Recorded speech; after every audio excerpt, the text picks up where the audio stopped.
I missed you. I did. I missed you. I don't know. You could not have missed me because of Tommy Pigott.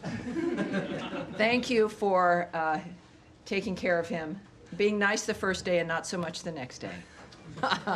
But thank you, Tommy. Great job. I'm very, very proud and honored that you're standing up here. Thank you. I appreciate it. Thank you, everyone, for being here. Welcome aboard.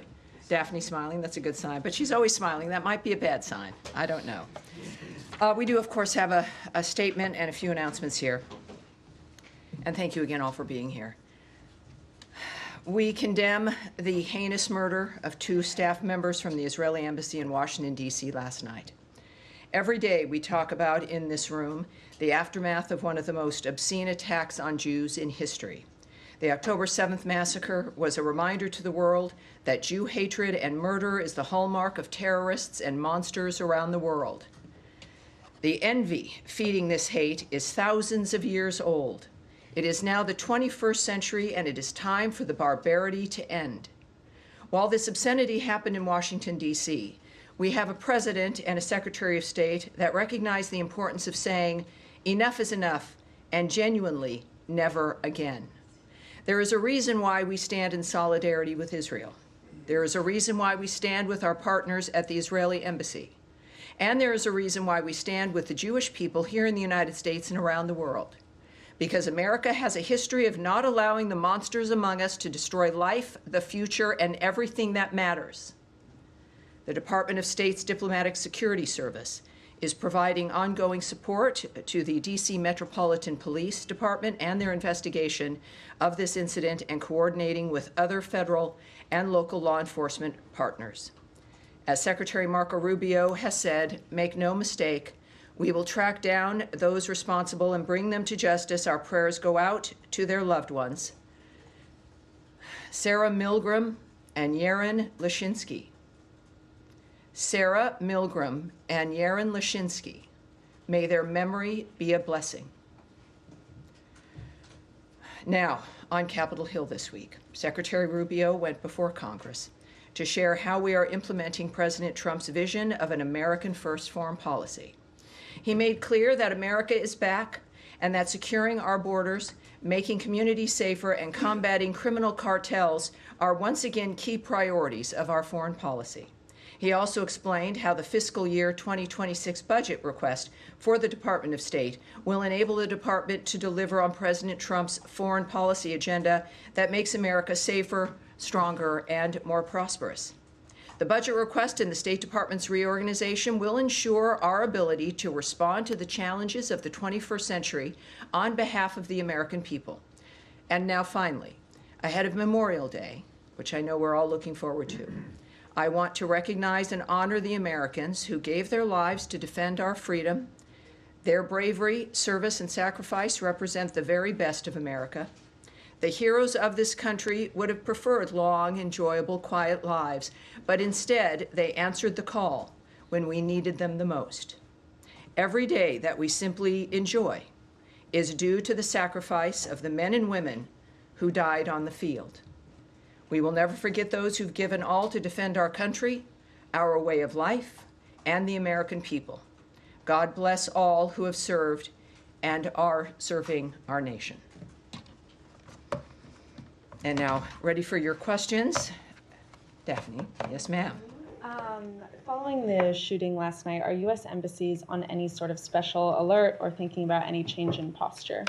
I can't speak to security measures that are being implemented or being discussed or decided upon.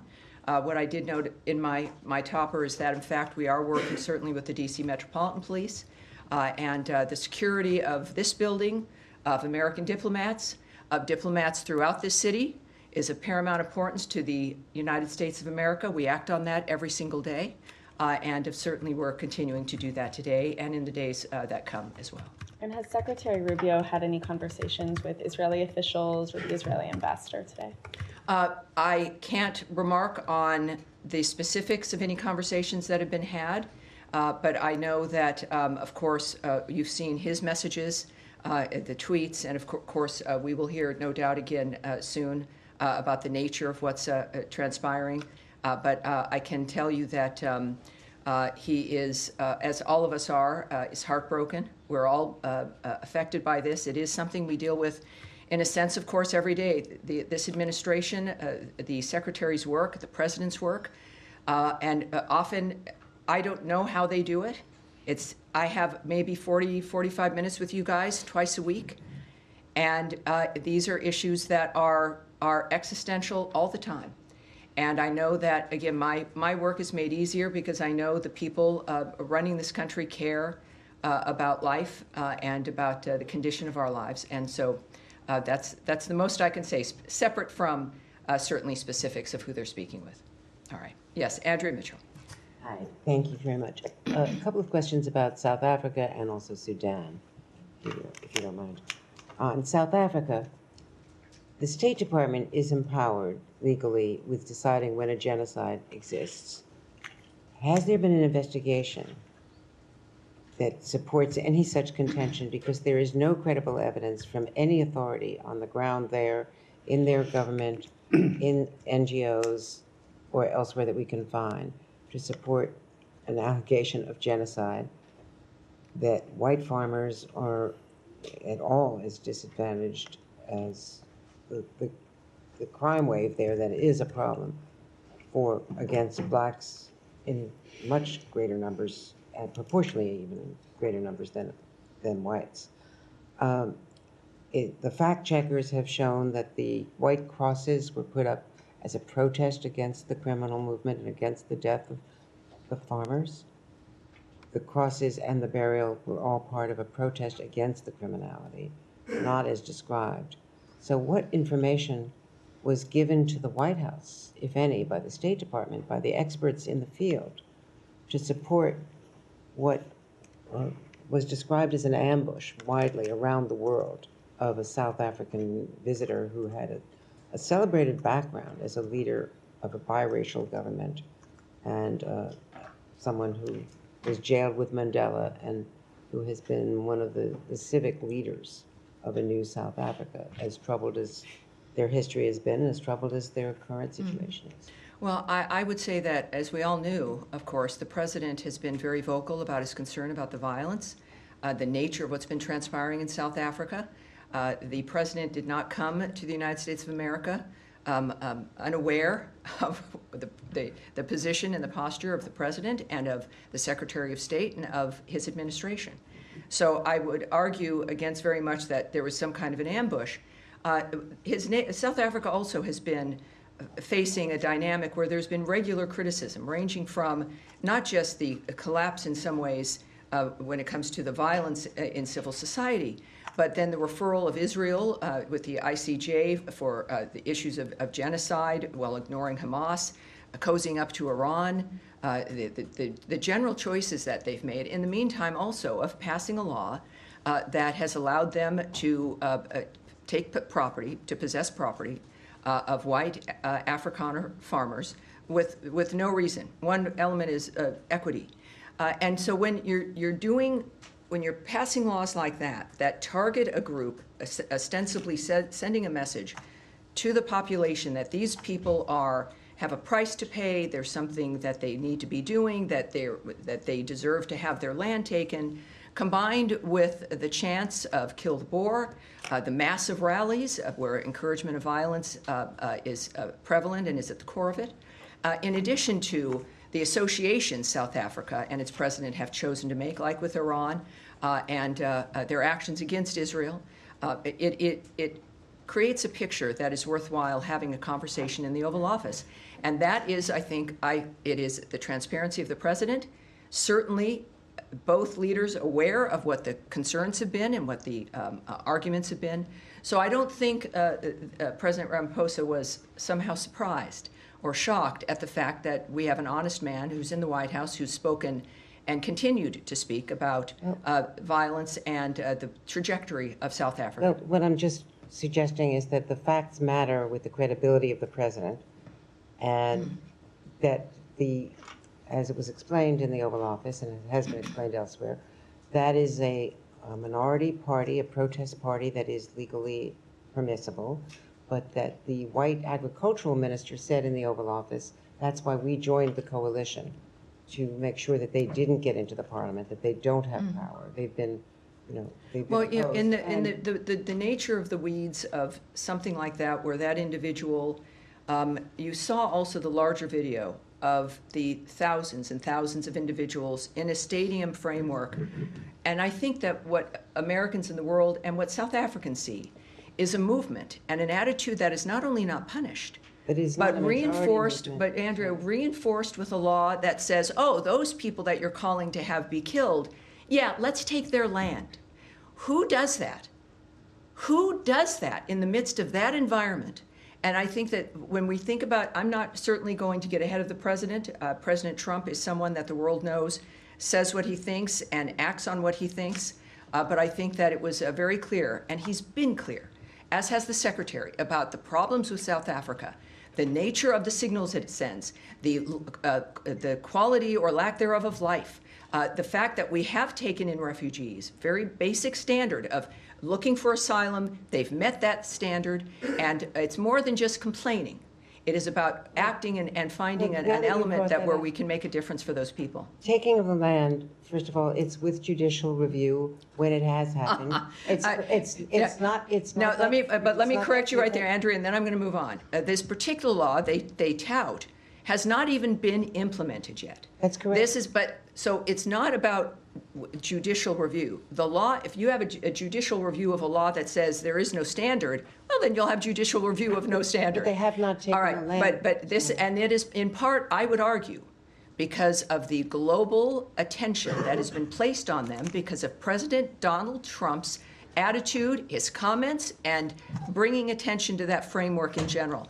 That is why that hasn't been acted on. And I will move on. No, but but I think I've been clear. Yes, Matt, I think you have probably something to say. Tammy, let me just. Yeah, Andrea, you've had 4 questions. I've answered them. You've asked in depth. We are going to move on. Yes, sir. I'm sure others might have the same sort of question. Thanks. Yes, sir. Thanks, Tammy. Two, I think, should be quick ones on sanctions. One, can you just explain the discrepancy or apparent discrepancy between what Secretary Rubio tweeted last night on Venezuela sanctions and what the Special Envoy Grinnell said? The Secretary saying that the Chevron waiver would not be extended, and Special Envoy Grinnell saying it would be. And then just secondly, on Syria sanctions. Sure. Just what's the status of the relief that the president promised last week? Thank you. Well, I can tell you that the secretary he put up a tweet making it clear where we stand on Chevron, which is a license which is due to expire in May. And what I will speak to is not what others have said, but certainly the people who are in charge of the nature of what we're doing, and that is Secretary Rubio, making it clear that that license is going to expire. And so that's what I take my lead from is his remarks in that regard. So there's no confusion. I think many people on every issue can have a lot of opinions, but I think clearly who we look to are the people who have the power to have the impact and who make the decision. And of course, this is at the direction of President Trump as well. About Syria. Yes, it was a very exciting moment. I was in Riyadh and in the building when President Trump announced that he was lifting the sanctions on Syria. That is something that we've discussed, and many people have wondered when that would occur. And clearly the president decided now was the time. And I do know that, of course, there's a team of people who immediately started working on that, who are working on it now.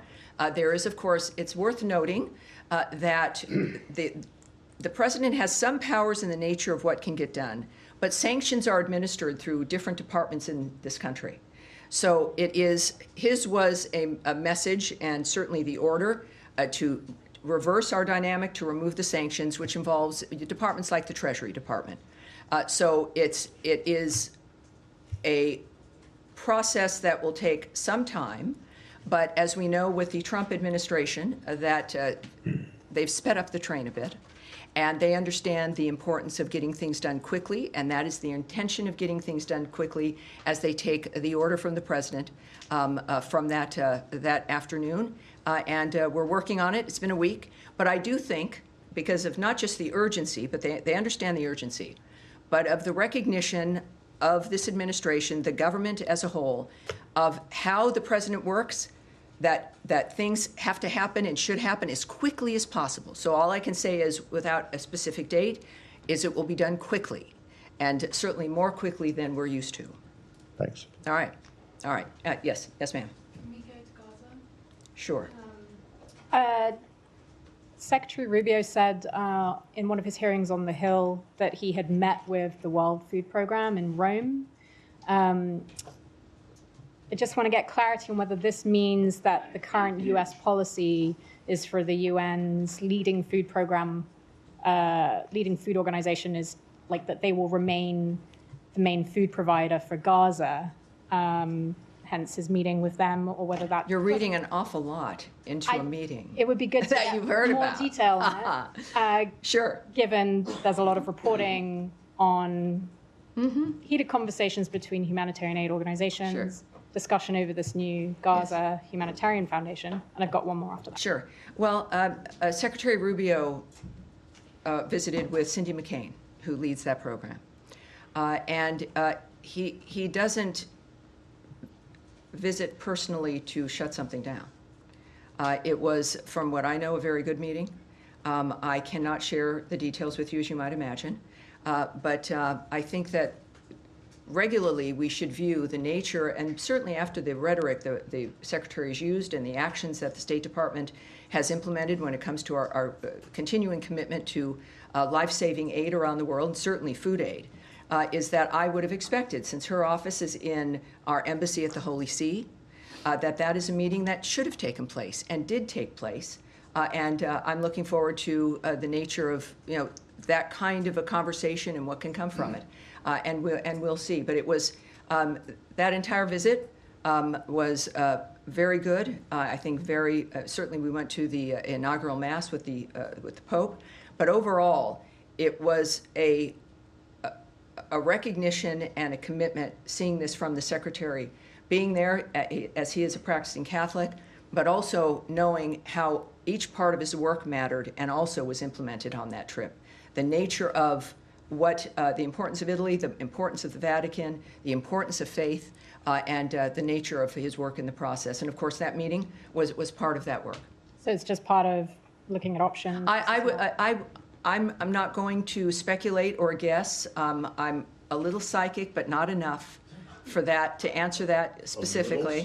A little psychic, you know. So what can you? Well, nothing you want to know. But it's don't speculate on that. But I do think because of the speed in which we work, we will all see the intention of the Secretary, the nature of what's happening with the World Food Program, and under certainly the leadership of Cindy McCain and what her intentions are as well. So Okay, we're just looking forward to quickly it. related- So you had some more. You had Sudan. Just one on Gaza Yeah, as well. well, Gaza, This, yes. Gaza Humanitarian Foundation. Sure. There's reporting about private security that would be used for this new foundation. I just want to understand if this administration is okay with private security personnel for a foundation like that, presumably of which they'll be armed, going into Gaza, and presumably some of the personnel for that private security would be American citizens. Just want to understand Well, presumably, what the watch out when you stance use is the on- word presumably. Watch out. I mean, looking at other private security firms and what they do, and some of Well, us you know, work I with think them. that, yes, it's good that you're concerned about security. We all are. And that's been one of the problems we've had with Gaza, is the ability to move food aid and medical aid through an arena that is not thinking as you think. They are not concerned about safety. It is about terrorists who've been keeping food aid and medical aid from the people of Gaza. And that has impacted our ability to move all that aid, the aid that we've wanted to move through, that we would do only when it was safe to do so. So our concern has been constantly about safety and what we could achieve in that environment. That's the point of ceasefires, is to have safety. So I would, with that being a standard, that we will support having things move in if it can be safe, that having a security service is important. I think we all would agree. I won't get into the details of how it's being managed, but because that's the Gaza Humanitarian Foundation, which is private and operates on its own. But clearly, when it comes to what one of our core elements was, which is that we support all of this, if it can be moved in safely and securely and without falling into the hands of terrorists and the people who are causing death and destruction in that area. It seems like they've structured something that can manage that is the equivalent of something that we can all agree on, and they're moving forward. So that's the story, is that we've been able to do it, we being humanity, that it's something that all of us have wanted to see, which is a movement of aid. If they use private security, You need to call them. They're in support. When we speak about private security, what I look at as the story is that we've managed or expect to manage a security that gets food and medicine to the people who all of you have wondered about whether or not they're going to get it. That's my story, and that's the story of humanity and the people of the Gaza Strip. Yes, sir. On Iran, Mr. Witkoff is meeting with Mr. Arakchi tomorrow in Rome. Both sides have been stressing on respective positions in the past few days regarding enrichment. Do you see a chance to have a path forward towards compromise or not? And if I may, a second question. Can I answer that one so that we can, and then I won't lose you, don't worry. Thank you. It's like we're on a slide, you're hanging on.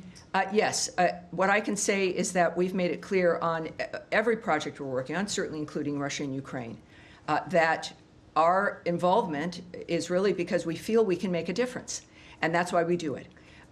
This additional meeting, certainly the fifth round of the nuclear talks, would not be happening if we didn't think that there was potential for it. And so I would say that clearly we believe that we are going to succeed. We've also been very clear on some basic things, like they're not going to have a nuclear weapon.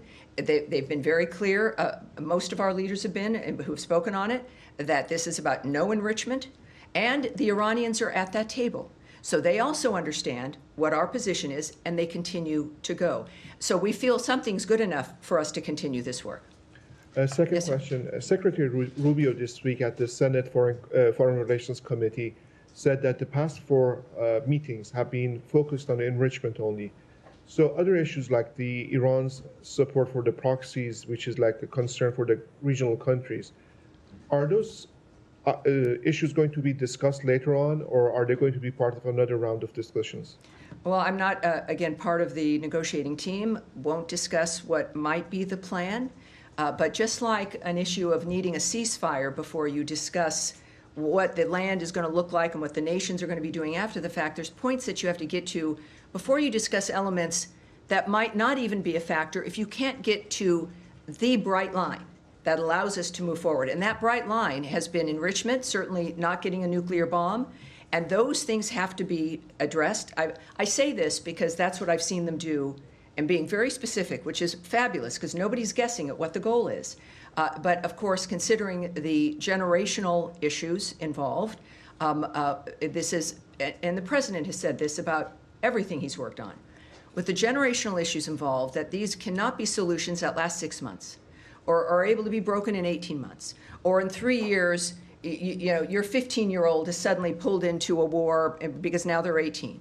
That these have got to be enduring, fundamentally changing arrangements that only Donald Trump can bring because of the nature of his attitude, his vision, and because of the support of the American people understanding that this was a factor. So I would say, well, I'm not going to go on from that. I think that'll be it. Yes, but yes, go ahead. Hi there. The U.S. sent some migrants to Djibouti, and I'm wondering, are you in negotiations with Djibouti to accept these people, or are you still trying to get them to South Sudan, who say they won't take third country nationals? What's the State Department's role in this? Well, we know that, of course, the Secretary's been very open about the fact that we are negotiating with a number of countries to facilitate the deportation of people who are here in this country illegally. I can say also, as the Secretary has noted, that we remain unwavering in our commitment to end illegal and mass migration and bolster America's border security. I won't discuss the diplomatic conversations, which clearly is part of this framework, with specific countries here. I would also point you to Caroline Levitt's remarks the hour before my briefing here, where she noted a court order required the flight to go to Djibouti, and I know the White House has more details on the framework involving that. So we're currently just in the sense of handling this in an immigration posture, certainly it is a reflection of our continued attitude and position. And I don't think that this situation is certainly in the courts, which I can't remark on, but we're familiar with having to make our arguments in a variety of arenas, and this is one of those times. And but I know Caroline had more specifics. In South Sudan, there was a dispute before with them for not taking somebody, and you guys stopped issuing visas. Has Right. that been resolved? Yeah, the visa situation remains the same. Yes, we reacted in that regard because they had confirmed that this one particular person was a citizen, prepared to take him back, and then that did not happen at the last moment. And so our response was, when you're having a diplomatic negotiation with a country, you're going to respond to certain situations. We can say that in the midst of that, in the aftermath, our posture on visas and all of that has not changed. And we've noted, of course, regularly that we monitor their behavior, their attitudes, which of course continues to matter to us. But we also are currently accepting certain diplomatic and official visa applications if eligibility is determined in that regard. And we do that, as always, on a case-by-case basis. So at this point, I have nothing more to report on that, except that it is still in place. Yes? Can I just ask a quick follow-up? On Iran, two Iranian sources told my colleague Fred Pleiken, who's currently in Tehran, that they are concerned about the sincerity of the United States heading into this next round of nuclear talks, and they think Trump is steering the conversation towards deadlock. Obviously, the administration has said that they want an Iran nuclear deal, but is there anything you can shed light on in terms of the dialogue between the two sides that might be causing unnamed Iranian sources to tell us this? Unnamed Iranian sources? No, it's not. That doesn't interest me. It's gossip at that rate. Certainly when we have, and we've said repeatedly, to not discuss this in the media because it makes things harder. Everybody has an interest in all of our negotiations doing well. Some people don't have an interest in that. And that's where you get unnamed sources from, I don't know if there's an Iranian National Enquirer, maybe there is, but that's not something that I'm going to take seriously. What is the story and what matters is that everyone is at the table in Rome. And what is the intention of Steve Witkoff going into the talks? Well, it's very clear what I've also just said a little earlier, and we've said in multiple briefings. The goal is to end the inability for them to have a nuclear weapon, to change and end the enrichment of their nuclear program and the intentions of that nuclear program. So it's a significant structural change in what Iran thinks it's going to be doing. And that's the negotiations. I think they've been very clear about what the intentions are. And just one follow-up on a different topic, but this is just coming out now from Oh, not another one. Homeland Security. No, don't Not worry. another one. Not like last time. Okay, good. But Homeland Security Secretary Kristi Noem says that DHS is now terminating Harvard's ability to allow any foreign students to enroll in the university, saying in a statement that the administration is holding Harvard accountable for fostering violence, anti-Semitism, and coordinating with the Chinese Communist Party. This is obviously a program that isn't run out of the State Department, but some of these J-1 visas are issued by the State Department. So can you shed some light on this decision by the administration? We've seen those reports, and we're looking at them, and I can't answer that immediately, but as soon as we might have an answer, I can get it to you. I'm sure that when we get our answer, we'll get it to everybody. But yeah, so I've seen those reports, and I would also refer you, of course, to DHS and to Secretary Noem, who might have more details and more answers for you. Saeed, nice to see you again. I hope it's nice to see you. Well, thank you. I appreciate it. Okay. Yes, sir. Two quick follow-ups. One on Andrea. Yes. On South Africa, and then one on Gaza. Sure. On South Africa, you said that the president was also influenced by what South Africa has done in terms of referring, its role. Well, I said we all have been. ICC. We all have been. Yes. Yeah. Well, its role with the package. ICC. Yes. Just to clarify that. So he was, because South Africa referred Israel to the ICC? Well, I did not say for a specific event Right, that I'm that just- influenced him. I don't speak, you know, President Trump is a very clear man. No one has to wonder his position. But I think for all of us who've been looking at the condition of South Africa, it's never just one thing, is it?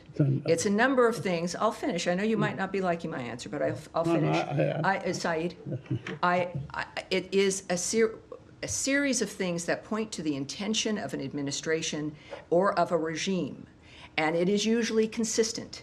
So if you're wondering about the nature of why it matters that people are at a huge stadium shouting "Kill the Boer," which are for those at home, the Dutch descendants of settlers of South Africa, and who are white farmers, combined then with the government that says, "Oh, we reject that; they're not part of our government," but then pass a law that allows the government to take the property of those very same people, simply because they're white farmers. So that speaks to the intention of a regime, in addition to their behavior with other nations, their foreign policy, how they would view the victims of October 7th, the Jews, as those who should be referred to a criminal court versus Hamas, in addition to having a rather cozy relationship with Iran. So you don't need to be in a seminar at Stanford to understand and to recognize the trajectory of South Africa. That is the argument for those who are looking at that, again, beyond one issue. And I think those issues speak quite loudly. And very quickly on Gaza. Yes. Now, the Israelis are saying they allowed maybe 6 trucks or 9 trucks, we don't know. And international agencies say no trucks were allowed in. Could you clarify if you have the information? Have any trucks been allowed in? The number of trucks, if you know the number, and so on, and what's next in terms of figures and numbers? Well, I won't share numbers with you, but what I can tell you, and you know this, having covered this situation, Right. that Israel's been honest about the nature of what it's been doing and why, as it fights for its security and in its own defense.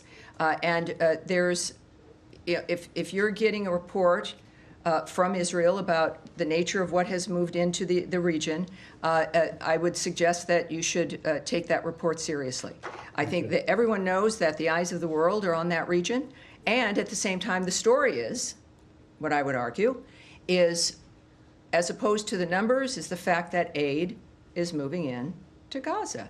And it's interesting to me, Saeed, that is something that I've talked with you, and we've even had some sort of fights about. And that isn't something that has been recognized, but I'll do that recognizing, and that's what the real story is. Yes, sir, in the back. Yeah, thank you, Tammy. Kurdish delegation led by KRG Prime Minister Masoud Barzani is in town. They have signed 2 energy deals with the U.S. companies valued at $110 billion. These 2 deals have been rejected by the Iraqi government. I'm wondering if you have any comments and reaction to that, and do you have anything to share with us about his scheduled meeting with Secretary Rubio tomorrow? Well, I can tell you that we were pleased to see Prime Minister Barzani sign massive deals with U.S. companies to expand natural gas production in the Iraqi Kurdistan region, which will help Iraq harness its own domestic resources to become energy independent, which we've, again, talked about. It's really great. We've talked about these things. Often I can't give you answers. We don't know when it's going to happen. And then to be able to report to you that it has happened. And that is a key administration priority. And being energy independent is obviously a major national security issue. So these deals, I think it's like over $100 billion. And yes, that's what we've all been working for. So we support these deals, and we have encouraged Baghdad and Erbil to work together to get gas production to commence as soon as possible. At the same time, we have, of course, the declaration that these are null and void, right? Yeah. Now, this is the kind of shenanigans that can be a problem. But we also know that, I'll give you a sense of our relationship with Kurdistan. The Kurdistan Regional Government Prime Minister and his visit to the United States signals our desire to strengthen the U.S. relationship with the Iraqi Kurdistan region. And as you've noted, Secretary Rubio will meet with KRG Prime Minister Barzani to discuss expanding trade and investment between the United States and the Iraqi Kurdistan region. He has also stated, Secretary Rubio, that we support the Kurdish autonomy and the U.S. companies doing business there and urge the government of Iraq to respect this economic lifeline that is necessary to prosper and succeed. We believe that U.S., Iraqi, and Iraqi Kurdish interests are best served by having a strong and resilient Iraqi Kurdistan region within a sovereign and prosperous federal Iraq. Thank you so much. All right. Yes, sir. Yes. Issue. Well, I won't have much more, but you're welcome to do You it. deferred to DHS, but in a Sure. bigger picture, presumably the United States wants to attract the best and the brightest insofar as foreigners, students, immigrants. And these top-tier universities are one of the most prominent ways to do that. So do you think prohibiting Harvard to enroll foreign students kind of gets in the way of that goal? Well, again, I can't speak to Secretary Noem's plans and strategy and her decision to implement this. What I would argue is that we have an interest as a nation, as President Trump has spoken to quite often, that we have an interest as a nation for these universities that are supposed to be the gold standard to actually deliver people who are educated and can function in society and on campuses that encourage a learning environment as opposed to one of left-wing activism, where you have individuals leaving the university level in this country as our rates are declining when it comes to comprehension and reading and a whole host of other things. That it has to be more than just a label or a brand. It has to deliver results for the families that do pay a lot of money for it. And I think that there's a point, as you've seen, I think it's obvious from the Trump administration, with the federal money that flows into those coffers and the nature of the kind of talent. You can speak about foreign talent. Let's speak about American talent. You've got a wonderful kid who's done very, very well, and then you send them to Harvard, and a kid comes home, and you don't even recognize them. And they're definitely primed to be a fabulous left-wing activist, but they're maybe not going to be able to get a job. And so, this is a recognition and movement that universities around this country are recognizing that American families have standards. We spend money so our children can be educated in the normal function of life. And we get kids back who have not received the kind of education we expected. COVID highlighted this for many of us, but I think that this opens up a conversation, as it should, between the federal government and the universities that we rely on and have been proud of, that we deserve to be proud of them again. And if we're going to speak about who we rely on for the best and the brightest, there's plenty of American kids who also deserve to be taken seriously. And I believe that we can handle all of them properly. Yes, sir. Thanks very much. My question is on U.S.-India relations. Secretary of State Marco Rubio and President Trump both are very famous in India. As far as the U.S. policies are concerned, most Indians agree with. I hear you're pretty famous in India. Yes, I am. All right, keep going. My question is, Madam, yes, sir. As far as terrorism against India, recently in the state of Kashmir is concerned, innocent Indians tourists were massacred. Oh yes, there. we all know that. Yes, ma'am. My question is that as far as talking with Pakistan is concerned, India's Prime Minister, Mr. Narendra Modi, and also Foreign Minister, Mr. Jaishankar, which both met with the Secretary Rubio and President. What they are saying is that as long as terrorism is continue against India, what they said by Pakistan supporters inside, that they have training centers inside Pakistan. Well, here's what I can say, and this is, and I understand your point, and what has been a generational concern about violence and terrorism in that region, certainly with the troubles between India and Pakistan, is that there is a ceasefire. Obviously, we know that we're very close to a full-scale war erupting. And what's very exciting and heartening is that America's involvement and assistance made a difference in that stopping, and a ceasefire that has continued. But of course, within that, one expects, as the world noticed again, that has not been resolved. that the potential of having these long-term problems resolved has returned, and it is an opportunity. And the good news is that, unlike some other regions, there has been a commitment to a ceasefire that makes, oh, is that my alarm?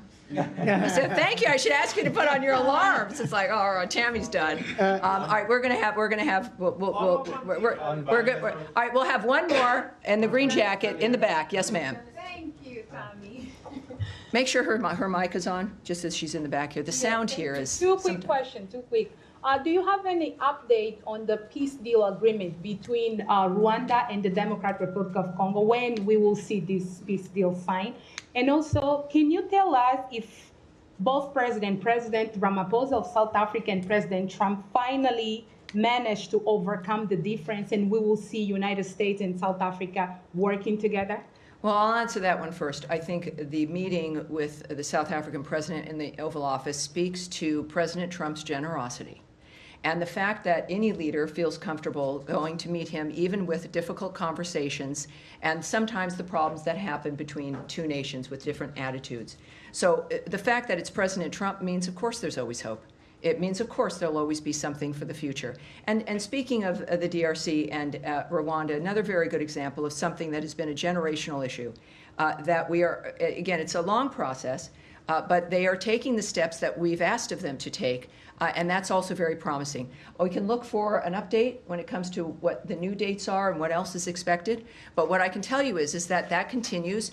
Another great change and dynamic. Sometimes, though, people forget and don't continue to ask, and I appreciate that you did, because there isn't any drama, because that things are changing for the better. So it causes less news, right? There's less interest.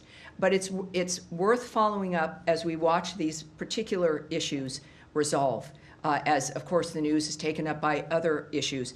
But this administration is committed across the board to peace and prosperity, and it seems the world's giving them a lot of chances to act on that. We do one more? One more. Yes, sir.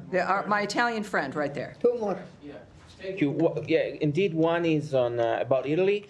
Actually, the Vatican. So I was there. Beautiful place. I know beautiful you place. were Very there, moving. And there was also some conversation with Parolin, which is the Vatican Secretary of State. So, are we seeing those conversations because we also have an American Pope that can actually better deal with our president?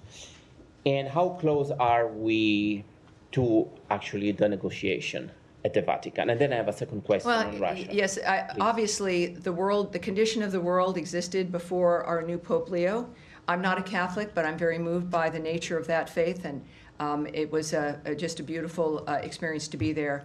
But I can tell you that, of course, the plans and the conversations with the Pope himself and certainly other leaders there was important. It always would be. If you're going to be in Italy for any reason and you're the leader of the free world, the Secretary of State of the free world, you want to meet with these people. This is why they're in their positions, is for that reason. So I think that's it's not because Pope Leo is an American. However, it's pretty terrific, and it's a reminder that your commitment and your faith, and it can lead you anywhere. And so we, of course, pray for his success as he moves forward with his duties. And the rest of your question was? I have a question about Russia.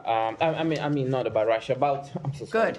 About the different approach they were seeing from this administration when it comes to diplomacy. We saw with yesterday with the South Africa, and then with the Zelensky. Well, and I think you're seeing. I would go as this will be the last answer here. Is that we're seeing different envoys, different styles, ambassadors, the Secretary of State, the President on the phone, because you have to do that when you're not simply setting up meetings every 3, 4, or 6 weeks.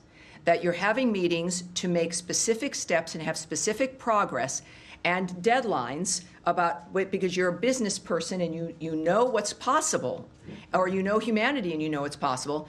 When he says we need to have new ideas for Gaza, as an example, he really means that for everything, for how we conduct diplomacy. The Secretary, of course, is on board with that. It's natural for him. Traditional diplomacy, going, talking, getting deliverables, making sure the relationship is active and alive. And that is how you bond, you make friends, and your relationships with other countries are better. So the Secretary operates in that fashion, but yes, there's a huge difference in that we are on, well, certainly we have now, 3.5 years? You have people who want to make a difference. It's not just having fun in an office. It's changing people's lives for an endurable period of time so that we, our generation, I'm seeing some younger people in this room, of course, always, but for our generation, my generation, that we can think we did everything we could and have had some success in making things better. That's the Trump administration. That will be its legacy, and it's an honor to be here. And thank you all very much. I appreciate it. I'll see you on what is today? I'll see you on Tuesday. You know, the trip, it's like, oh my gosh. I thought I was waking up in a hotel today, but I wasn't. Thank you. Thank you, guys. Thank you. Great to see you. Appreciate it. Oh, here comes Matt Lee.